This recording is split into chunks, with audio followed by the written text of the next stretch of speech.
Fala galera, vamos a mais uma aula. Hoje nós iremos trabalhar um pouquinho de morfologia, tá? A gente já viu um pouquinho de sintaxe, a gente já trabalhou um pouquinho de semântica e agora a gente vai trabalhar um pouquinho de morfologia. Mas o que é que vai ser a morfologia, né? O que é que se entende por morfologia? Morfologia, na verdade, é o estudo das palavras de forma isolada. É quando eu pego cada palavra e desseco a palavra. É quando eu pego cada palavra e digo como ela é constituída, como essa palavra ela foi formada, né? Como essa palavra é empregada dentro de contextos e qual é a função de cada palavra em determinadas situações comunicacionais, tá bem? Então, para iniciar um pouco de morfologia, a gente precisa entender que as palavras, elas, vez ou outra, elas podem ser formadas e elas podem ser estruturadas. Antes a gente chegar, de fato, na ideia de que a palavra ela é um adjetivo, de que a palavra é um substantivo, uma preposição, uma interjeição, a palavra passa por dois elementos, que é o elemento da estrutura e o elemento da formação. Hoje a gente vai trabalhar um pouquinho sobre a formação dessas palavras, tá bem? Então, como é que as palavras são formadas? As palavras vieram de onde? Vieram, como se explica na biologia, né, das teorias biológicas aí, biogênese e abiogênese? Não. As palavras vieram do Big Bang, foi do princípio, foi da Bíblia, enfim. As palavras elas foram estruturadas, mas além de serem estruturadas, elas foram formadas. Percebam que cada palavra que você fala, ela é formada por o que a gente chama de um processo de formação de palavras. Normalmente, as pessoas dizem que existem, né, dois tipos de processo de formação. Há dois tipos consagrados pela gramática normativa, que é o processo de derivação e o processo de composição. O processo de derivação faz menção às palavras que são derivadas, ou seja, palavras que vêm de outras palavras, tá? Então, todas as palavras derivadas que vêm com a mesma estrutura, com a mesma raiz de outras palavras, são chamadas de palavras derivadas. Então, sei lá, a palavra é casa, e de casa você retirou a palavra casebre, casinha, casarão. Então, vá observando que as outras palavras que vêm da palavra casa são palavras derivadas, tá? Então, por serem palavras derivadas, a gente vai compreender que essa derivação, ela acontece de alguma forma, tá? Então, mas vamos entender como é que acontece a derivação das palavras. A derivação acontece, né, o processo de derivação, ele sempre resgata a ideia de que uma palavra pode ser feita pelo acréscimo de um prefixo, de um sufixo e assim por diante. Quando a gente diz que a palavra é feita pelo processo de derivação prefixal, é quando a palavra necessariamente a ela foi acrescentada um prefixo. O que é o prefixo? A gente vai ver em outra aula de forma mais abrangente, mais valiosa, mas o prefixo é aquele morfema que vai se prender ao radical antes do próprio radical, tá? Então, se eu dissesse assim, inapto, observem que na palavra inapto, o radical é apt, né? Porque eu posso ter apto, apta, mas alguém que está apto ou que está apta é porque está condizente e que pode desempenhar aquela função. Alguém inapto é alguém que não pode desempenhar aquela função. Mas olha, Elias, como é que tu reconheceu isso? Tu reconheceu isso a partir do acréscimo desse prefixozinho aqui, que é o prefixo in. E aí eu vou dizer que a nova palavra formada, que é a palavra inapto, ela foi formada pelo processo de derivação prefixal, ou seja, apenas o acréscimo de um prefixo até a palavra, ok? A derivação sufixal é quando eu acrescento apenas um sufixo à palavra, tá? Então, quando eu coloco um sufixo, que é um morfema que se prende ao radical após ele, depois do radical, eu tenho o que eu chamo de uma derivação sufixal. Então, por exemplo, cuidado para não confundir derivação sufixal pensando que uma desinência nominal, uma desinência verbal também pode ser, mas não pode ser, tá? Então, não pode ser sufixo. Sufixo é diferente de desinência, a gente vai ver em outro momento. Tá? Então, imagina se a palavra que você criou foi a palavra fielmente. A gente sabe que a palavra fielmente deriva da palavra fiel, mas o mente aqui, ele foi acrescido, né, a quem? Ao radical fiel, que formou a nova palavra que é fielmente. Mas o que eu acrescentei aqui foi apenas o sufixo mente, que indica a ideia de trajetória e de continuidade. Ser fiel é uma coisa, fazer ações, ter ações fielmente é outra perspectiva, é outro sentido que a gente pode promover. Então toma cuidado com isso aí. Já a derivação prefixal e sufixal é quando eu acrescento um prefixo e um sufixo simultaneamente. Ou seja, eu tenho um radical e a esse radical eu acrescento as palavras, eu acrescento um prefixo e um sufixo que são morfemas ao mesmo tempo, tá? Então, se a palavra fosse infelizmente, observe que na palavra infelizmente eu tenho o acréscimo de um prefixo, que é in, um sufixo, que é mente, mas a palavra feliz, ela é o radical da palavra. E eu acrescentei ao mesmo tempo um prefixo e um sufixo. Então eu tenho infeliz mais mente. Prefixo, radical, sufixo. Agora, há quem confunda a derivação prefixal e sufixal também com a derivação parasintética, ou também chamada de parassíntese, tá? Em alguns gramáticos parasintética, né? Ou parassíntese. Alguns gramáticos chamam de parassíntese, que é a mesma coisa, tá? Tanto faz. Ocorre parassíntese ou é uma derivação parasintética. Presta muita atenção, galera do concurso, porque isso sempre cai, né? É um conteúdo bastante cobrado aí nos concursos afora, estrutura e formação das palavras. E aí, a parasintética, ela sempre vai ocorrer quando eu acrescento simultaneamente, mais uma vez, um prefixo e um sufixo ao radical, e aí você pode confundir com a derivação prefixal e sufixal, só que a diferença é que, na parasintética, esse prefixo e esse sufixo, né, quando eu coloco ao radical, quando eu acrescento, o radical que sobra não compõe uma palavra da língua portuguesa, uma palavra dicionarizada, que já é classificada assim como uma palavra de nosso convívio. Por exemplo, a palavra entristecer. Tá imprensadinho aqui, viu, minha gente? Mas não tem problema não, tá de boa. Tá? Acho que vocês estão percebendo aí, né? Dá para ver. Então, entristecer.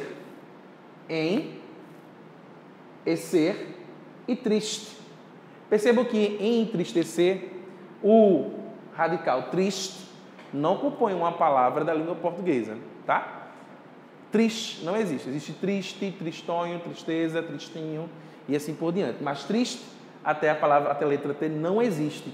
Então, eu acrescentei um prefixo e um sufixo ao radical triste, mas é um radical que não compõe uma palavra da língua portuguesa. Então, automaticamente, eu vou dizer que ocorre uma parassíntese aí, que é uma derivação parasintética, ok? A derivação regressiva é o que a gente chama de regresso, de volta, tá? É quando eu transformo o que a gente chama de um verbo em substantivo. Isso o que a gente chama de regressiva, tá? Isso é derivação regressiva. Então, por exemplo, como é que eu faço o regresso de um verbo? Como é que eu transformo um verbo em substantivo? Basta apenas colocar o quê? O artigo na frente. Então, se a palavra é, sei lá, se a palavra é beijar, tá? Que todo mundo gosta, né? Bem gospel. Inclusive, esse meu cinegrafista aqui, ele é assim, tá? Sai beijando todo mundo por aí. E aí ele diz... ele diz beijar, né? Às vezes ele fala, eu quero beijar, etc. E a garota vai responder como? Eu quero o seu beijo. Então, transformei aqui beijar em o beijo, ou seja, o verbo é beijar e transformei em substantivo colocando o artigo na frente, tá? Então, outras e outras palavras, beber, a bebida, comer, a comida. Então, a gente vai transformando o verbo em substantivo e vai dizendo que ocorre uma derivação regressiva. Tá? O verbo regrediu para a forma nominal, que é uma forma de substantivo, a forma substantivada. E, por fim, na derivação, eu tenho uma derivação imprópria, que é quando eu tenho sempre uma palavra que pode assumir classes gramaticais diferentes dentro do contexto. Tá? Então, a depender do contexto, eu posso dizer que uma palavra... Lembra lá em semântica que a gente viu, uma das palavras são polissêmicas. Então, se elas são polissêmicas e têm vários sentidos, isso significa dizer que a classificação morfológica dessa palavra ela também altera, ela também muda. E se ela altera e se ela muda, automaticamente eu vou ter uma derivação imprópria. Por exemplo, Rafaela casa amanhã. Tá? Eu tenho uma casa. Quando eu digo que Rafaela casa amanhã, a palavra casa aqui é a ação de casar. Então eu vou dizer que é um verbo, morfologicamente. E quando eu digo que eu tenho uma casa, casa aqui é um substantivo. Ou seja, nomeia um objeto, um utensílio, algo que eu tenho, tá? Então, é a mesma ortografia, é a mesma pronúncia, é o mesmo fonema, mas a classe gramatical vai mudar porque o contexto ele vai permitir.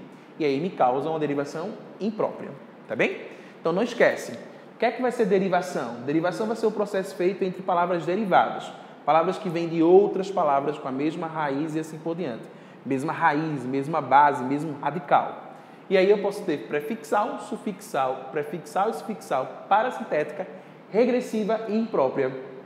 Por outro lado, eu também tenho um outro processo, que é o processo de palavras compostas, né, que é o processo de composição.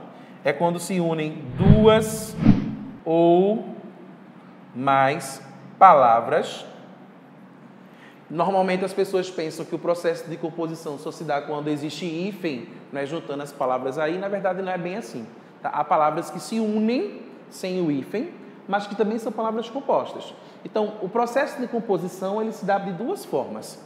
Tá? Às vezes, as palavras se unem e perdem sons, e às vezes as palavras se unem e não perdem sons. Então, quando as palavras se unem e perdem sons, eu vou dizer que ocorre uma aglutinação. Tá? Então, por exemplo, a palavra planalto. Observem que na palavra planalto, qual é a origem? Plano mais alto. Na palavra planalto, eu perdi fonema, eu perdi som. Então, se eu perdi fonema e perdi som, planalto é a mesma coisa que plano mais alto. Então, eu digo que essa nova palavra, que é planalto, é uma palavra composta por duas palavras já existentes. Plano mais alto. E ao uni-las, eu perdi fonema, eu perdi som. Então, eu vou dizer que ocorreu uma composição por aglutinação, tá? Perdi sons aí. Mas quando as palavras se unem e não perdem sons, eu vou dizer que ocorre uma justaposição, tá? Então, por exemplo, na palavra passatempo, gostoso, né? De ter aquele biscoito, passatempo. Gosto. Então, passatempo, tá? Tem umas pessoas aqui na plateia, minha gente, assistindo, dizendo assim, gosto não desse biscoito, não. Eles não gostam, sabe por quê? Porque eles são pobres. Eles são, desculpa, pobres não, né? Humildezinhos, bichinhos, qualquer coisa, a gente faz uma campanha, tá? Para eles, porque aí eles estão precisando de umas coisinhas. E aí no meio a gente coloca o passatempo, né? Tem aqui, tá aqui meu cinegrafista, tá? Que é o Denilson, tá aqui o neném ali, o motorista particular, o meu motorista. E também está aqui a professora Lenilda, tá? De Química. Ela está rindo ali, a bichinha. Depois ela faz uma participação especial em algum vídeo meu. Mas ele só come treloso. Então, ó, passa tempo, uniu, passa mais tempo. Perdi som? Não. Então, se eu não perdi som, então é o processo de composição. Palavra composta por justaposição.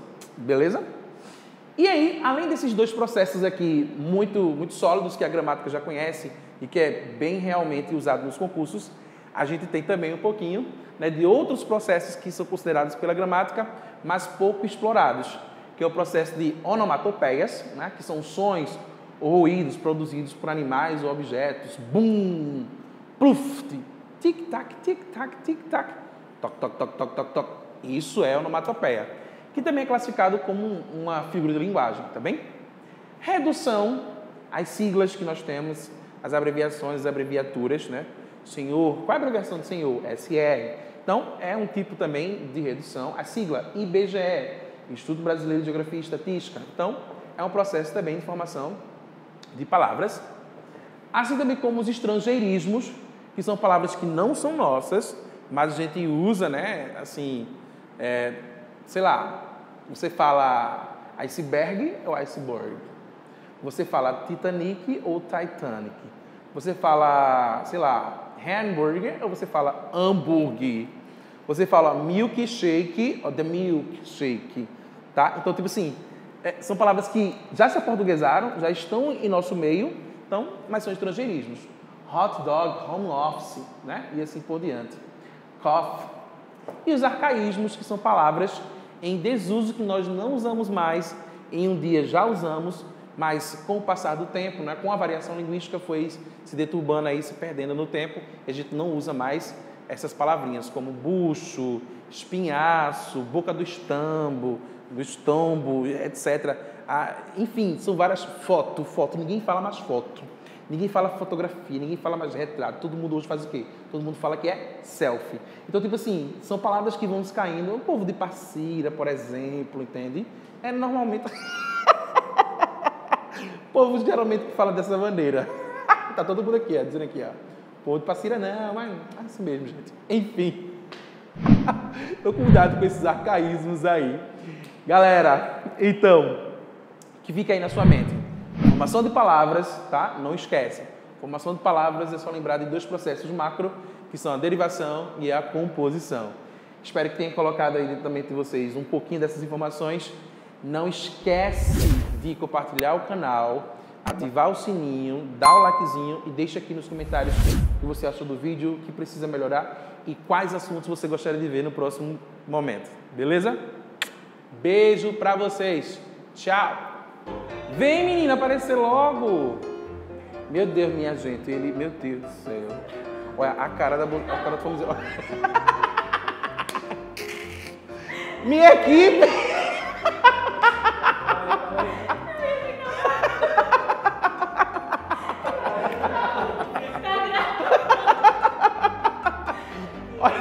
Olha, aqui o videomaker, certo? Aqui é o meu motorista particular, gente, tá? Que me leva a todos os lugares. Aqui é assessoria de negritude. Assessoria de negritude dos meus filhos. Sim. E aí tá a cara da nossa família.